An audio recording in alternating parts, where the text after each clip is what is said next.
ایک زمانے میں گرین ویل نامی ایک متحرک چھوٹے سے شہر میں ہوا تازہ تھی، دریا صاف بہہ رہے تھے اور پرندے میٹھی دھنیں گاتے تھے۔ شہر کے لوگوں نے اپنے خوبصورت ماحول پر فخر کیا، پھولوں اور درختوں سے بھرے باغات لگائے جو ہلکی ہوا میں رقص کرتے تھے۔ لیکن وقت کے ساتھ ساتھ حالات بدلنا شروع ہو گئے، جیسے جیسے شہر بڑھتا گیا اسی طرح اس کے کارخانے بھی بڑھتے گئے۔ انہوں نے نوکریوں اور خوشحالی کا وعدہ کیا اور عوام نے ان کا کھلے دل سے استقبال کیا۔ پہل فیکٹریاں بے ضرر لگتی تھیں، جو کھلونے، کپڑے اور گیجٹ تیار اور ایسے گیجٹس جنہوں نے شہر کے لوگوں کو خوش کیا۔ تاہم جیسے جیسے کارخانے بڑھتے گئے، گرین ویل پر ایک سایہ پڑ گیا۔ ایک صبح میاں نامی ایک نوجوان لڑکی بیدار ہوئی کہ آسمان کو سرمئی رنگ کے موٹے کمبل میں ڈھکا ہوا پایا۔ سورج کی کرنیں باہر نکلنے کے لیے جدوجہد کر رہی تھیں اور کبھی زندہ رہنے والے پرندے کہیں نظر نہیں آ رہے تھے۔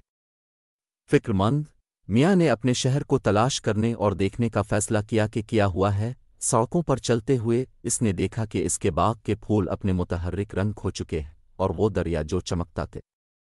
شہر کے لوگ کھانس رہے تھے اور اپنا منہ ڈھانپ رہے تھے جب وہ جلدی سے اس کے پاس سے گزر رہے تھے۔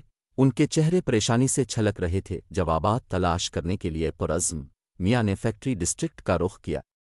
وہاں اس نے چمنیوں سے اٹھتا ہوا دھواں دیکھا جو ہر چیز کو کاجل کی تہ میں لپیٹ رہا تھا۔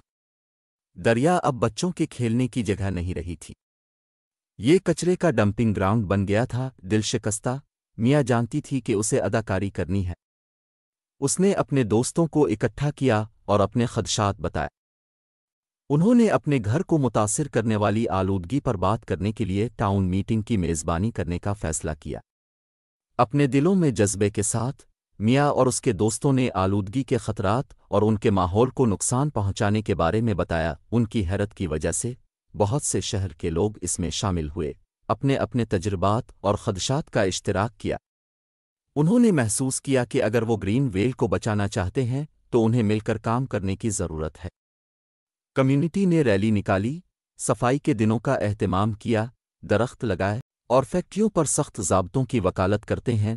آہستہ آہستہ لیکن یقینی طور پر شہر بدلنا شروع ہوا۔ آسمان صاف ہو گیا، چمکدار نیلے رنگ کو ظاہر کر رہا تھا جو اتنے عرصے سے چھپا ہوا تھا۔ دریا پھر سے چمک اٹھا اور میاں کے باغ میں پھول نئے رنگ کے ساتھ کھل گئے۔ شہر کے لوگوں نے کچرے کو کم کرنا، ری سائیکل کرنا اور اپنے ماحول کی قدر کرنا سیکھا۔ ایک دن جب میاں اپنے باغ میں بیٹھی تھی، اس نے دیکھا کہ ایک پرندہ اپنے پرچ میں واپس آ رہا ہے، ایک میٹھی دھن گا رہا ہے۔ وہ مسکرائی، یہ جان کر کہ ان کی محنت رنگ لائی ہے۔ اس دن سے آگے گرین ویل کے شہروں کے لوگوں نے اپنے گھر کی حفاظت کا عہد کیا۔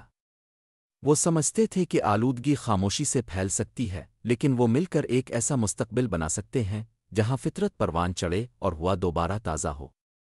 میاں نے جان لیا تھا کہ ایک چھوٹی سی آواز بھی تبدیلی کو جنم دے سکتی ہے، جس سے کمیونٹی کو اس دنیا کے لیے کھڑے ہونے کی ترغیب ملتی ہے جس سے وہ پیار کرتے ہیں۔ اور یوں گرین ویل نے ترقی کی، دوسروں کے لیے امید کی کرن بن کر یہ ظاہر کیا کہ عزم اور ٹیم ورک کے ساتھ کچھ بھی ممکن ہے۔